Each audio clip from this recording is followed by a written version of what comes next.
And today I'm going to be doing something a little bit different. I'm going to be showing you my ancestors. Now, the last few generations kept, there's no name for privacy reasons.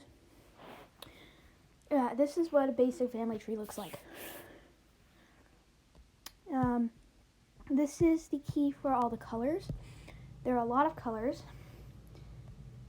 Like, for example, this red means English, this green means Irish, and this pink is Polish. But there are a lot more.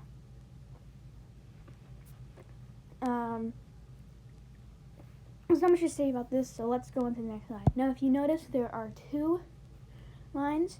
On the right would be my great-grandfather, because he's on the right, and then on the left will be my great-grandmother. Okay, she's on the left. Start with my great-grandfather.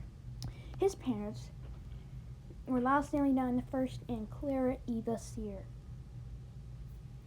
9 generations before Clara Eva Sear, there was Etienne Hebert, I believe. I'm not sure really how to pronounce it.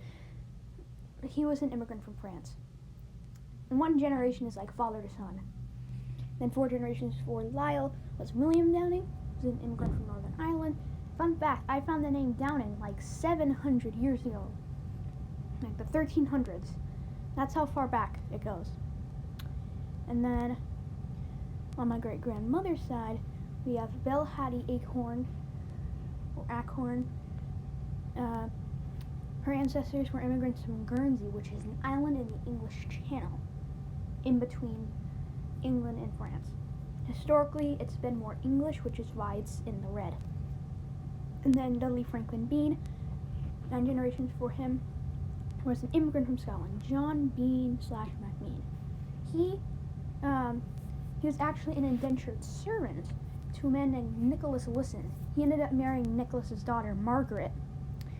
And and then they immigrated to America, and he probably changed his name from Macbean to Bean to sound more American, or to make it so people don't think people don't remember him as the guy who wasn't an indentured servant. Now, I'm going to keep going up on this side. 2 generations before John Bean Macbean was Angus Gilpatrick, 10th chief of Clan Macbean. Note that this is an entirely paternal line. This is all by male. He can trace back to the Clan Macbean and Sinclair. His great-grandfather was the 11th Laird of Clan Lamont, Laird being a Scottish equivalent to a lord. He can trace his roots to the clans Lamont and Magoosh. 3 generations we have Lady Janet Stewart, who was an illegitimate member of the House of Stuart. 4 generations before that, we have John of Gaunt and Catherine Swynford. Catherine Swynford was John of Gaunt's first marriage. He married 3 times. John of Gaunt was also started the Lancaster branch in the War of the Roses. The War of the Roses happened when,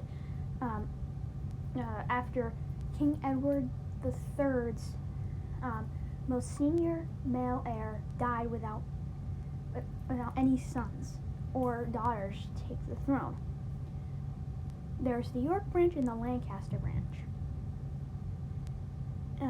At first the Lancaster branch won. Then it went back to the York branch, then the Lancaster branch, then the York branch, finally back to the Lancaster branch, and then Princess Elizabeth of York married the king who's from the House of Tudor. So everything got settled. But I'm getting off track. John of Gaunt was an illegitimate son of King Edward III of England. Now this was easy, because all you had to do was just Google, who were these people's parents? So, you have King Edward II, Eleanor of Castile from the House of Burgundy, which is, she's shown in orange, because Spain is shown orange. Then we have King Edward I, King Henry III, House of Plantagenet, which means that King Henry III is a direct descendant of William the Conqueror and Alfred the Great of Wessex.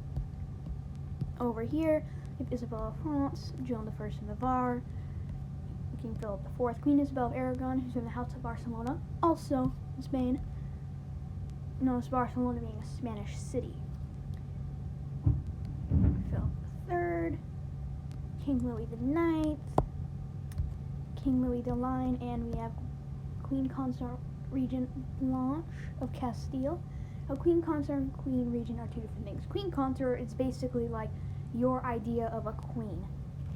You know, like, she rules, but she's not the main power. But then a Queen Regent is when a son is too young to rule, so they have to rule for them.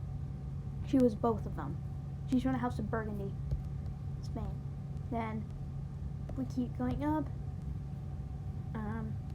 We have Queen Consort Della of Champagne. Her brother started the House of Blois, and her maternal and her mother, I believe, was a daughter of William the Conqueror, so she's from the House of Normandy. And then King Louis VII, the Sixth. Now, notice how I said Franks here? Because people were still called Franks. It was called the Frankish Empire before it became France. As you can see here, the Kingdom of France was established. Before that, it was called the West Francia. So people were called the Franks. King Hugh Capet started the House of Capet. We have, of course, his descendants, and then we have Princess Anne of Kiev. Princess Anne of Kiev and Henry I had a son who was Louis VI. And then Princess Anne of Kiev's mother was Saint Anna, or Ingrid Olafsdotter, who comes from the House of Munsa via Eric the Victorious. Her father was King Olaf, and then his father was King Eric the Victorious. And you also have the wise Vladimir the Great, who comes from the House of Rurik, which started Kievan Rus, aka Russia. Then we have Hedwig of Saxony and Hugh the Great, Count of Paris. Notice that on the next slide, both of them are going to be shown, but this time they're colored, so it should be a little bit easier. For the Count of Paris, his father was from the Robertians, and then his mother was from Vermandois. Then we have Bernard, King of the Lombards, and Pepin, King of the Lombards. Over here, we have Henry the Fowler, King of Germany, the Ottonians, Emperor Louis I the Pious, which means very religious. And both of them were sons of Charlemagne. It means that these people are fifth cousins marrying.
Okay, so these people are fifth cousins marrying.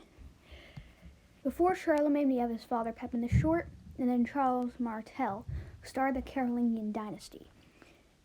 But now it's not shown in the chart, but between Charles Martel and these people, and Sigil and St. Bega, was a man named Pepin the Middle. So you have Pepin the Short, Pepin the Middle, Pepin the Elder on the right. And Sigil's father was St. Arnulf of Metz, and we actually aren't sure of this, but his father may have been Arnold. Then we have Ansbertus and Batilde. On the left, we have Ansbertus's parents, Ferolius Tenacious, Ferolius the Roman Gallo senator, Tenacious Ferolius the Roman Gallo prefect, and then Ferolius, who married someone who was the daughter of Afranius Sigarius. who I believe was a Roman senator. And on the right, we have Batilda's parents, Clovis I, King Clovis I of the Franks, who, according to Charles de Gaulle, a French politician around the time of World War II, said that he believes that the French history starts with King Clovis I of the Franks. He was the first to use the term France. He was the first to become Catholicized. He converted to Christianity. He married Saint Clotilde, who was a descendant of King Gundahar of Burgundy. Then King Childeric I of the Franks, and Merovec, who started the Merovingian dynasty. His father was Clodio, whose father might have been Pharamond, whose father was Marcomer, who may be a descendant of the kings of Troy via Clodio IV. But that was probably not true, just to make it so Marcomer was a descendant of the kings of Troy. But using some pretty simple math, we can find that Marcomer would be my 55th great-grandfather. But we can continue going. Starting from Janet Stewart Lady Fleming, we can go way back. King James IV of Scotland, King James III, Second, Queen Joan Beaufort, all these people. These are the earlier kings of England. Till of Scotland, St. Margaret of Scotland. Then we have Edward the Exile, blah blah blah. King Alfred the Great of Wessex, he was the first true English king, even though it was still called Anglo-Saxon at the time. And before that, we have kings of Wessex and Kent, some people who aren't kings. Then we have King Cerdic of Wessex, who started the House of Wessex. Before then, we're not actually sure. This is where all of the records end, but this is all just speculation. We have Gwalloch, the legendary King Arthur, if he really did exist. King Saint Sinu, the old King Cole, the nursery rhyme, comes from this man known as Colhen, the Old. He was the last Roman military, some sort of military figure, I can't remember the name of, in Roman England before they were all pushed out in the 300s. Then you have some people, blah, blah, blah, a bunch of people who weren't. Okay, then we have Hasvilanus. He's famous for some reason, I forget. And then you have Anna, who was cousins of the Virgin Mary, married St. Joseph. And then they had Jesus of Nazareth, like the founder of Christianity. Anyways, then we have, and then Joseph married someone who's the daughter of Longinus, who was the natural son of Emperor Julius Caesar of Rome, who would be my 77th great-grandfather. And then we have some more British people, and then all people from this page back are most likely fictional. Like,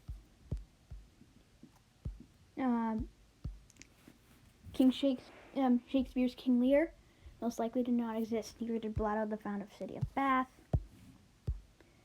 The first British king, Brutus of Troy. Then go to these people who were third cousins. King Priam of Troy, Tros, founder of Troy. Zeus with Electra. Electra, I believe, was a human, which makes Dardanus a demigod.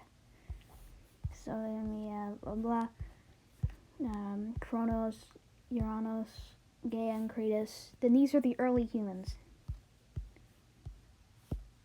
And then just keep going up. This is all from the Bible. Adam and Eve from God. Thank you guys so much for watching. If you really enjoyed, please hit the like, subscribe, turn on the bell. I would really appreciate it. And remember, stay happy, stay safe, and stay tuned for all my videos.